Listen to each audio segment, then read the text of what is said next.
Carrot, beetroot, కీరా ఇవి పచ్చిగా తినచ్చా, లేదనంటే వండుకుని తినాలా అని. ద బెస్ట్ పాసిబుల్ వే ఏంటనంటే స్టీమింగ్ అండి.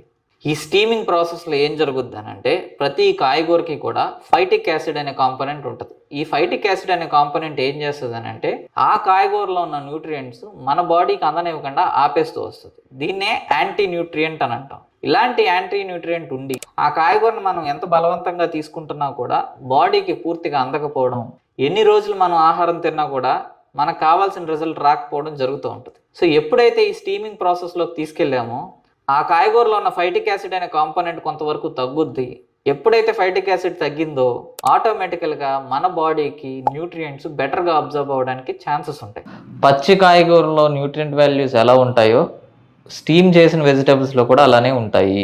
సో మనం ఏ పర్పస్ మీద అయితే ఆ పచ్చి కాయగూరలు తినడం మొదలు పెడుతున్నామో ఆ పర్పస్ ఈజీగా సర్వ్ అవుతుంది.